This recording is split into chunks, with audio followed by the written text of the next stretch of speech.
WNYC Studios is supported by Wise. Wise, the smart way to manage the currencies you need around the world.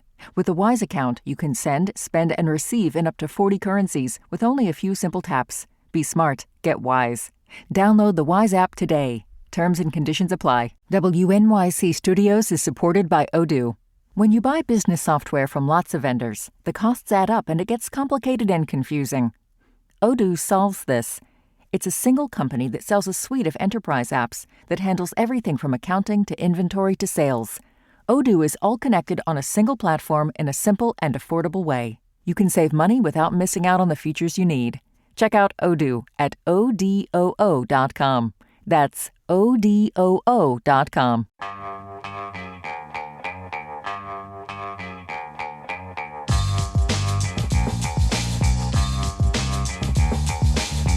It's the Brian Lehrer Show on WNYC. Good morning again, everyone. Now we'll talk about a big new investigation into ICE in New York from the news outlet The City, which uncovered what appears to be a pretty glaring pattern of discrimination in the agency's street arrests across New York City, Long Island, and New Jersey. The investigation found that more than 93% of the people picked up by ICE in what are called street arrests were from Latin American and South American countries, even though Latinos make up a much smaller share of the undocumented population in the region. Now, this investigation focuses specifically on these street arrests, not the arrests happening inside immigration courts, for example, which tend to attract more reporters, elected officials, protesters, and media coverage. But the street arrests that this investigation focused on are different and actually seem to be a lot more common. According to reports, ICE agents have been picking up people in residential neighborhoods, outside train stations, near grocery stores, while people are just walking to work or walking their dogs, things like that. I saw a story in Newsday the other day about how these soccer leagues on Long Island have diminished and how many people are participating in them because some people are immigrants and presumably undocumented, and they're just staying away. And the investigation found these arrests were heavily concentrated in Latino neighborhoods like Corona, Queens, as well as Hempstead and Brentwood, for example, on the island. In a lot of these cases, too, ICE agents claimed they were looking for someone else, someone they actually had a warrant for, but then detained a different person anyway after stopping them because they looked similar.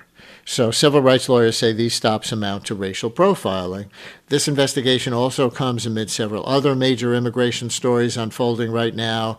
There's an ongoing hunger strike at the Delaney Hall ICE Detention Center in Newark. You've been hearing about that. Michael was just reporting on that, where detainees and advocates say conditions have deteriorated and officers have used pepper spray against protesters, even against U.S. Senator Kim. A federal judge recently barred most ICE arrests inside New York City immigration courts, and the New York Civil Liberties Union has filed a lawsuit challenging these street arrests that we're going to talk about as unconstitutional. So there's a lot to unpack. With us now, Gwynne Hogan, senior reporter covering immigration and homelessness for the news organization The City, and Rosalind Adams, investigative reporter for The City, who just published this new investigation called We Found 430 ICE Street Arrests in the New York Area, more than 93% targeted Latinos. Gwynne, formerly of our newsroom, welcome back. Rosalind, welcome to WNYC. Yeah, thanks so much for having us. Thanks for having us. Gwynne, what's a street arrest? What do we actually mean by that term? That's a good question. You know, we, as your listeners are, I'm sure, aware, we started to see a spike in ICE arrests starting last spring. And a lot of these were happening inside government buildings, like namely 26 Federal Plaza. There were arrests in these immigration courthouses that are in that building, as well as at ICE check-ins. But last fall, we started to see this other tactic, which is we were hearing reports of people who were just, walking to work or walking to the store or going to do their laundry and getting taken kind of the middle of nowhere. And we found at that time that these arrests were really hard to track writ large, which is why we sort of took a look at these federal habeas corpus filings starting a few months ago to try to get a handle with where they were happening and who they were targeting. Your listeners, there is data about ICE arrests, and it's released through the Deportation Data Project, which has sued ICE to get these numbers.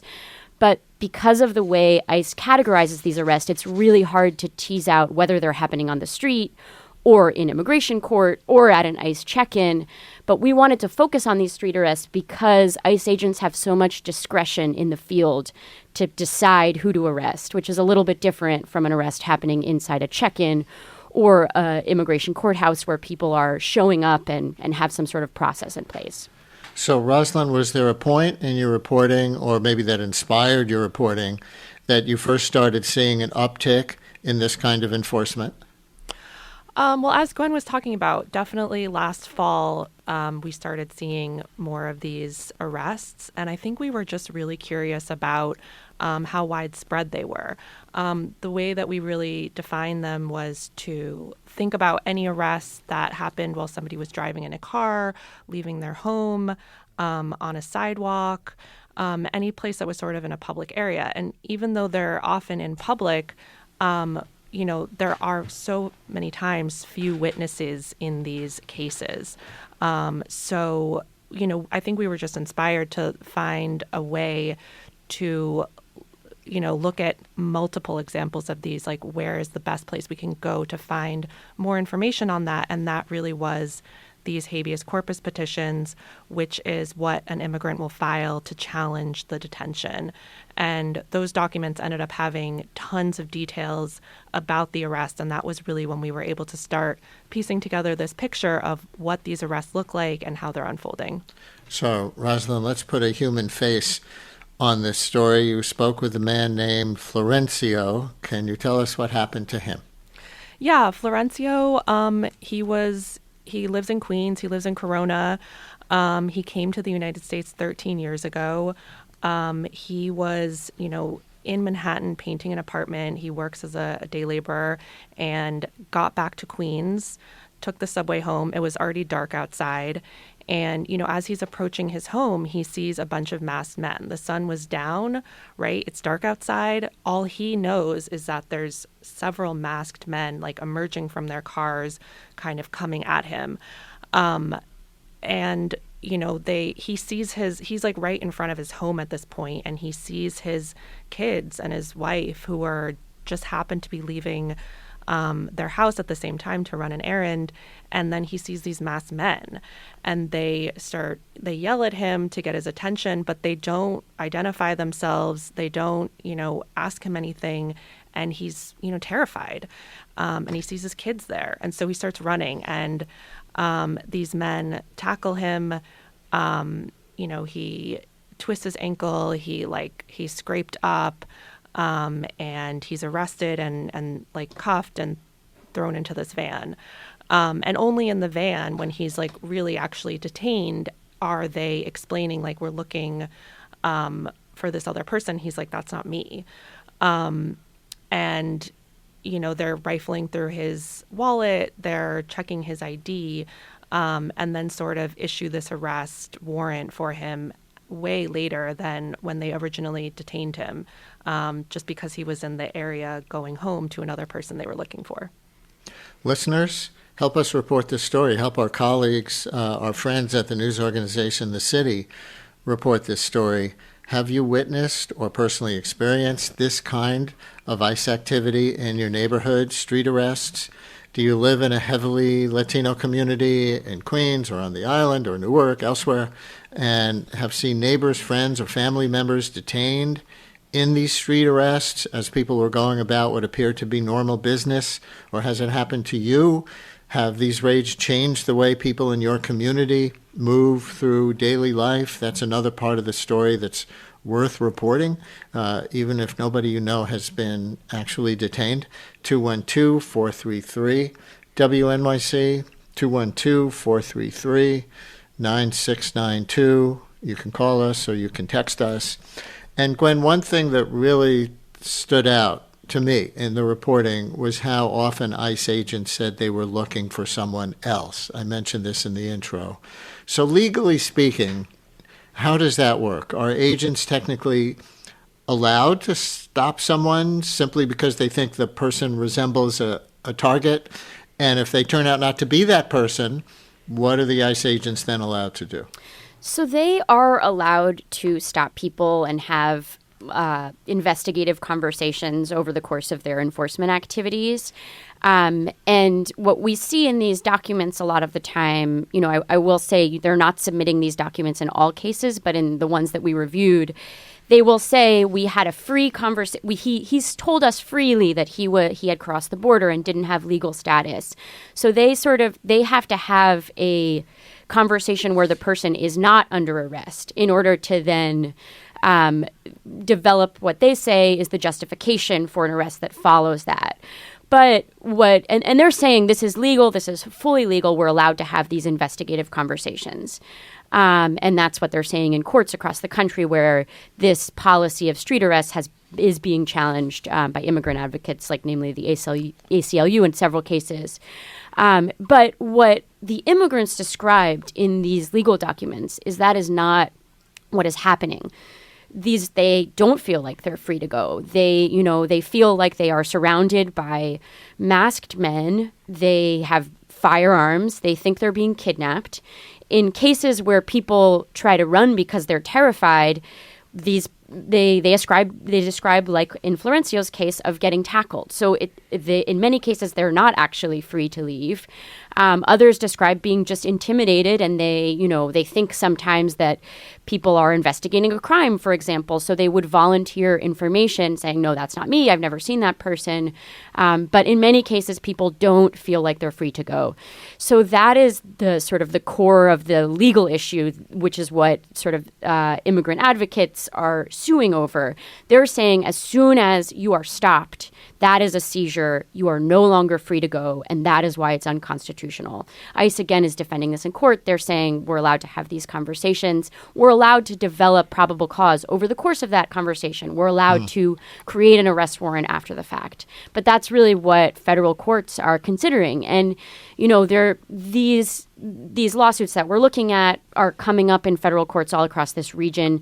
And many of the judges are ruling on other illegal issues, like this big question of whether you get a bond hearing or not. There's a lot of settled cases around that. But now, as these stops are picking up, more and more judges are taking a look at this issue. And we found there's one of the judges who ruled on this, a judge who was actually appointed by Trump on Long Island, Gary Brown. He had some really strong language about a street stop where he basically was like, this is not how it's supposed to work in America. Like, you need an arrest warrant. So this is definitely something that's going to be percolating up that in the coming months, the Supreme Court will likely have to weigh in on. Rosalind, listener texts this question: how do ICE agents select or identify a target in the first place? How are they made aware of someone who is deemed a target? And I think this brings us to the racial profiling aspect of your story, the stats that you reported that I cited in the intro, that more than 93% of the people picked up by ICE in what are called street arrests were from Latin America or South America, even though Latinos make up a much smaller share of the undocumented population in the region. So what is that smaller share, if you know? Because some listeners who are not in that population might think, well, of course that's who they're stopping because that's who the undocumented are. But to what extent is that a stereotype? Yeah, that's a really good question.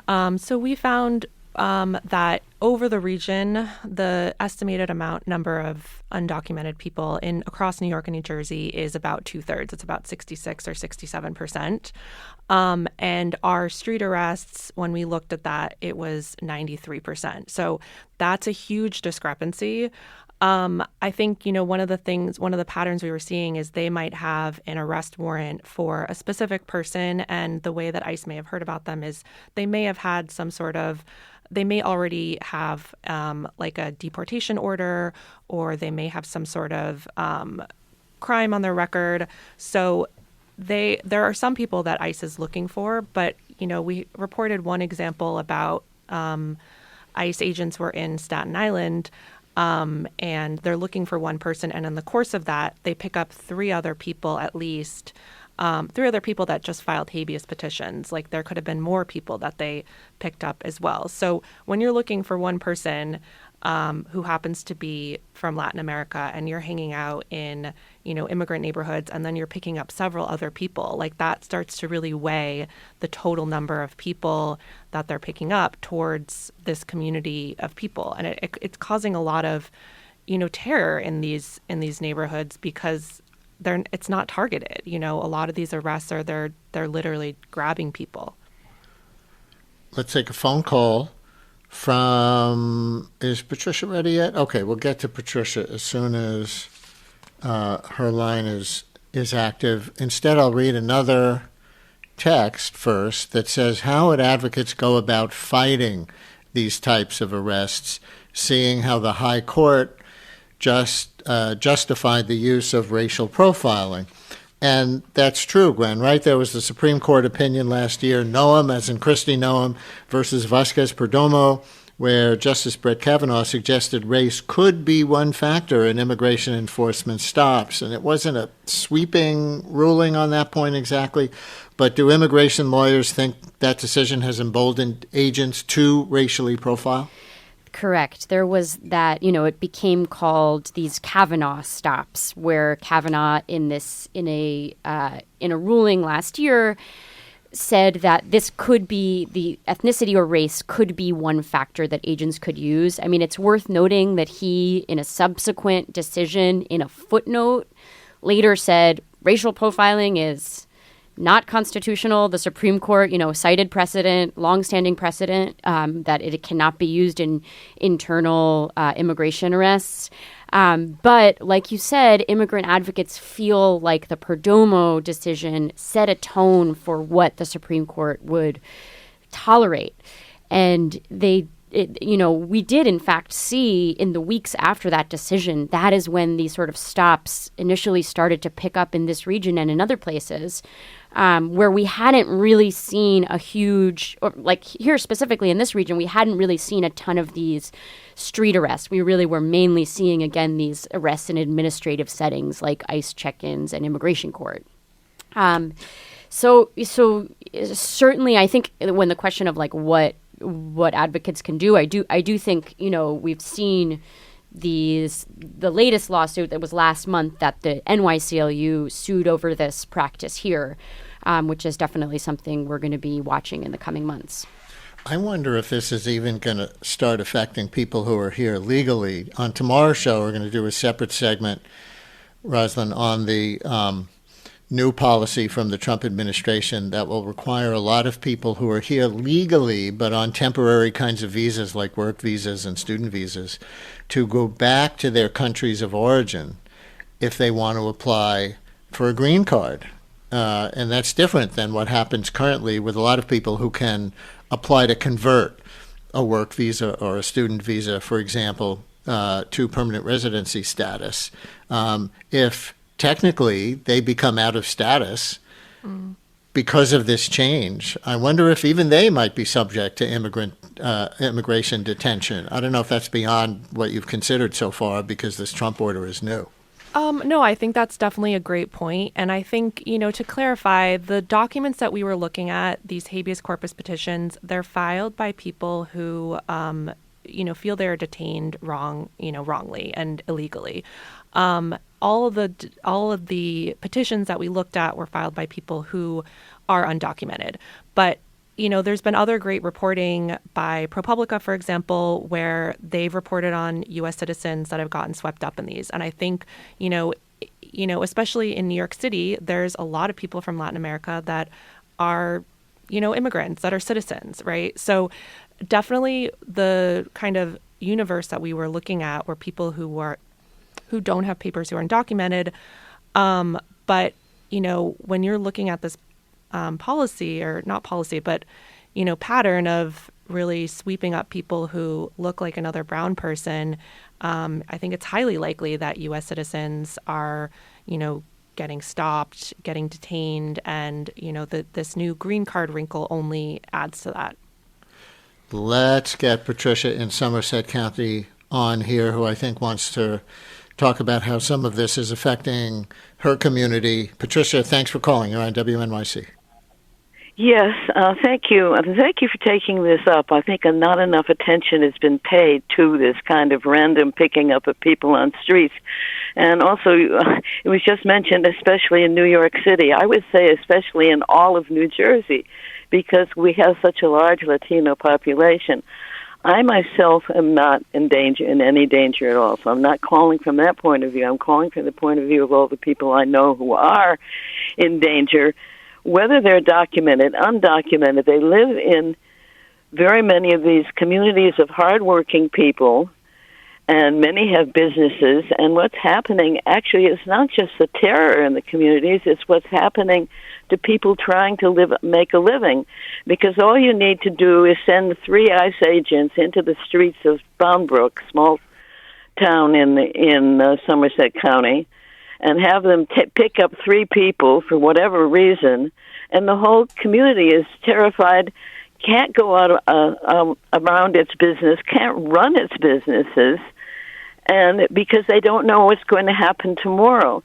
So you don't even need to pick up a lot of people to ruin both the lives and the psychology and even the business. And New Jersey, a lot of the business in New Jersey of all sorts is actually populated by people of Latino descent.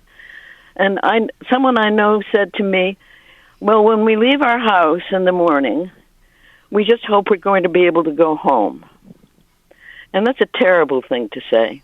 Terrible thing to have to live through. Patricia, thank you for your call. So we're just about out of time, but Rosalind, you referred to this briefly, but let's finish with you telling everybody a little more about the lawsuit that the New York City Civil Liberties Union filed alleging that these arrests are unconstitutional. What's the status of that case? Whichever of you is more on that part. Yeah, so that was filed, I've lost track of time, I think in April. Yeah. Is that right? April, yes. And, there have been some sort of, nothing has really happened yet. There's kind of all this back and forth happening, but there is going to be a hearing on a potential sort of like, are we willing to discuss a settlement? And that's going to be next month. And those, there were a number of plaintiffs that sort of fit into the pattern that we saw in our reporting of people who, they were stopped because the ICE agent said that they looked like someone similar to the person that they were trying to find, and they were arrested anyway.